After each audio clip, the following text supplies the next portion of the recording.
Have you ever had a dream so vivid, so precise, that when it came true years later, you could hardly believe it? Today, we're exploring an extraordinary case of prophetic dreams that challenges everything we think we know about spiritual experiences. That's quite an opening.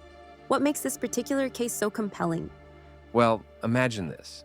As a child, the author of Honor Thy God, Ali MahJoub, with only a sixth grade education from a traditional Muslim farming family, receives detailed visions of future events. But here's what's fascinating.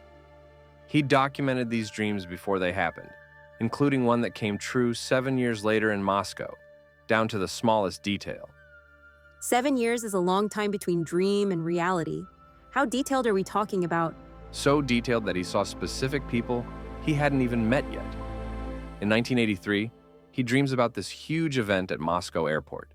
Government agents with batons, international media everywhere, and Reverend Moon making this dramatic entrance. But here's the wild part. In the dream, Moon keeps transforming into another person, someone the dreamer wouldn't actually meet until years later. But couldn't this just be a case of memory playing tricks? You know how our minds sometimes fill in details after the fact? That's what makes this so interesting. He wrote it all down before it happened. Sent a detailed letter to the president of the Unification Theological Seminary describing everything, including that bizarre detail about the transformation. And then, in 1990, he ends up being one of just a handful of people, selected from thousands, to actually be there when it all unfolds. So what exactly was this Moscow event about? It was the 11th World Media Conference, right as the Soviet Union was beginning to open up. We're talking about more than 3,000 diplomats, journalists, and 50 former heads of state. And get this, our dreamer ends up being the person in charge of coordinating all the VIP guests, including former presidents and prime ministers. That's quite a responsibility for someone with such limited formal education. And that's part of what makes this story so fascinating. He had other prophetic dreams too, predicted the Challenger disaster, major natural disasters, even the death of Pope John Paul II. But he never presents himself as some great prophet or spiritual authority. You know what I find interesting? The timing of all this. The late 1980s, early 1990s, when the world was going through massive changes. Exactly.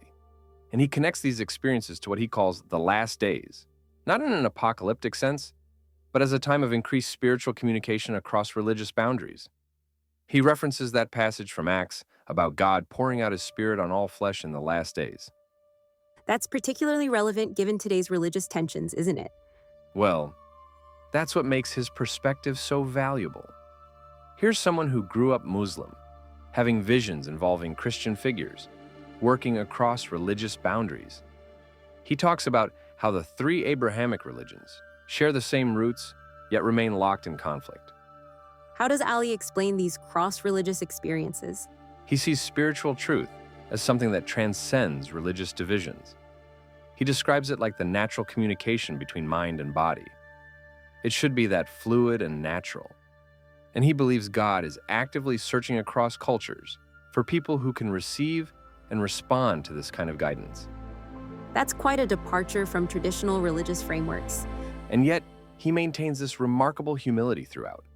He's dealing with everyday challenges, managing restaurants, wondering whether to say Merry Christmas or Happy Holidays to customers. But at the same time, he's receiving these profound spiritual insights. What do you think is the broader significance of his experiences? I think it challenges our assumptions about how spiritual guidance works. Here we are with all our technology and education, yet we're still struggling with the same basic human conflicts. His story suggests that maybe we're missing something important, that these experiences aren't limited to any particular group or tradition. So it's really about being open to guidance from unexpected sources? Exactly. As his wife said, dreams don't lie. Maybe we're all receiving guidance in various ways, but we need to learn how to recognize and respond to it. It's not about religious affiliation or education. It's about being willing to listen and act on what you receive. That's quite a powerful message for our divided times. And perhaps that's the real takeaway, that in a world torn apart by religious and cultural divisions, there's still this universal capacity for spiritual connection that transcends all those boundaries. We just need to be willing to pay attention to our dreams, both sleeping and waking.